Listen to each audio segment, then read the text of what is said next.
Tapi bohong. Aku hanya memikirkan satu peraturan penting. Kenapa kau lakukan hari ini kalau kau bisa melakukannya besok?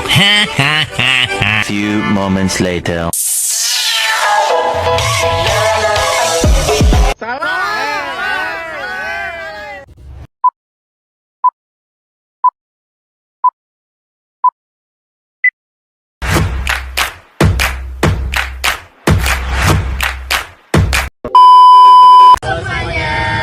Kami dari kelompok 2, kelompok Pancasila, mahasiswa UIN Bandung, jurusan Manajemen Pendidikan Islam akan mewawancarai pedagang kaki lima tentang pemahaman tentang Pancasila. Sebelumnya perkenalkan, di sini saya bersama rekan-rekan kelompok 2, mulai dari kanan. Perkenalkan, nama saya Muhammad Arifin. Dan saya Najib Salidul Ajmi. Saya Rizky Sakina. Dan saya Agnia Ilmi. Saya Rami Putira Silmi.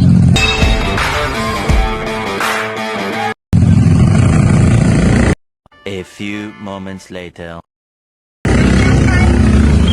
Mewawancarai pedagang kaki lima.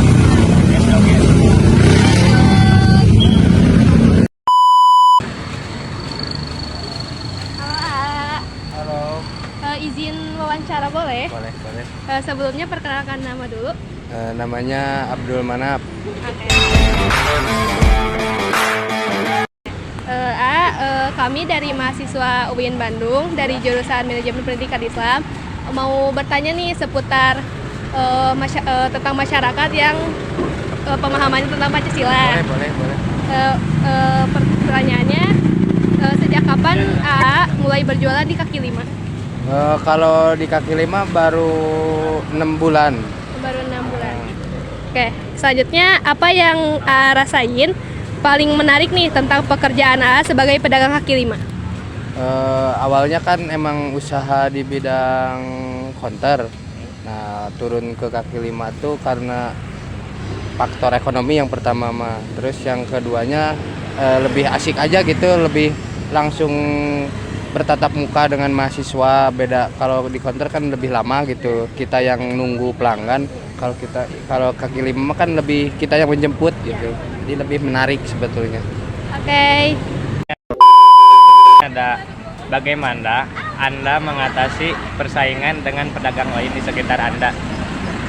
Sebetulnya lebih ke kalau berjualan di kaki lima lebih ke yang menarik gitu, yang enggak pernah dijual dari orang lain, lebih beda gitu dari orang lain. Ya. Makanya kan es doger kebanyakan dari es batu. Ya. Nah, dimodifikasi lebih ke es krim gitu yang familiar bagi semuanya. Makanya lebih menarik. Oh, baik Kak. Terus ada satu lagi ya. Boleh.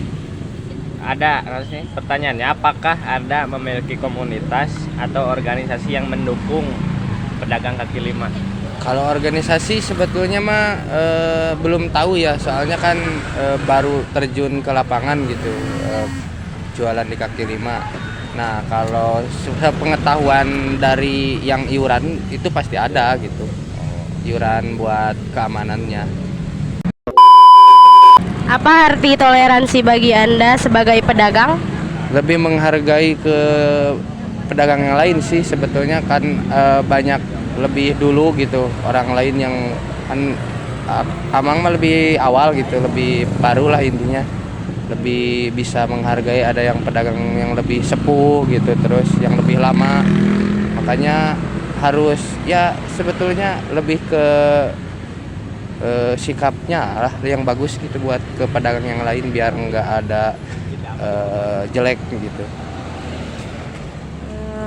Apakah abang merasa bahwa Pancasila berpengaruh dalam cara abang menjalani usaha? Kalau sebetulnya Pancasila tuh masuk ke dalam semua kehidupan gitu, terunsur dari kehidupan masyarakat khususnya di negara Indonesia.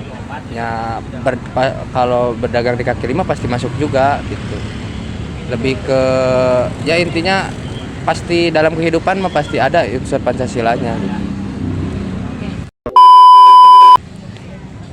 Bang, dalam hal menjaga lingkungan dan kebersihan, bagaimana Anda berperan sebagai pedagang? Sebetulnya lebih ke bekas pedagangnya gitu, kayak sampahnya bekas jualan meskipun tidak mengeluarkan sampah di tempat pedagang, tapi kan sebelum dan sesudah dagangnya pasti harus lebih ditertibkan supaya sampah meskipun bukan bekas dagangan kita ya, tapi tetap harus dibersihkan gitu. Supaya tertib. Supaya tertib. Selanjutnya, apakah Anda pernah terlibat dalam musyawarah atau pertemuan dengan pedagang lain? Apa hasilnya? Ya hasilnya mah paling pertemuan kayak biasa pedagang gitu, lebih ke ada tempat ini gitu, ada pembayaran gitu di tempat ini buat keamanan, terus untuk kebersihannya gitu, lebih aman aja gitu, lebih santai dagangnya, nggak kayak terburu-buru. Lanjut ya, pertanyaan terakhir. Apa yang Anda harapkan dari pemerintah terkait dukungan untuk pedagang kaki lima sekarang? Sebetulnya lebih diharapkan punya tempat yang dikhususkan gitu buat kaki lima. Sebetulnya kan ya ini kan belum jelas gitu tempatnya. Apakah ditertibkan oleh Satpol PP dari Kota Bandung atau gimana, lebih ke tempatnya ya pemerintah turun tangan gitu kepada pedagang kaki lima. Kalau bisa nggak perlu ditertibkan tapi harus dibenahi gitu, harus ditempatkan di tempat yang lebih nyaman gitu, yang bagus lah intinya kan, mencari nafkah halal juga gitu, nggak kayak yang harus jelek gitu kan.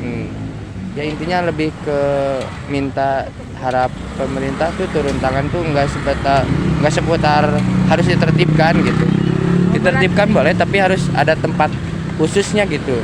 Kalau nggak perlu yang mewah-mewah, nyaman aja. Yang penting nyaman aja gitu. Sebetulnya masyarakat kecil mah lebih ke faktor itu aja. Terakhir ya, bagaimana Anda melihat peran Pancasila dalam membangun hubungan yang baik antara pedagang atau penjual? Ya masuk ke dalam hubungan Pancasila kayak sosialisasinya gitu, lebih ke banyak faktor bertemu kan. Kalau kaki lima tuh face to face gitu antara pedagang sama yang pembeli teh, lebih banyak ke berbicara hal baru gitu antara mahasiswa dan para pedagang, terus menanyakan apa yang kurang dari pedagang gitu dari segi rasa, terus hal-hal yang barunya, lebih jadi kita sebagai pedagang tuh ada motivasi baru gitu buat usaha yang lebih baik gitu. Dari awalnya menurun terus lama-lama kan ada perubahan karena kita tahu gitu, sering ngobrol sama yang pembeli, makanya lebih ke ada upgrade dari dagangan kita gitu sebetulnya.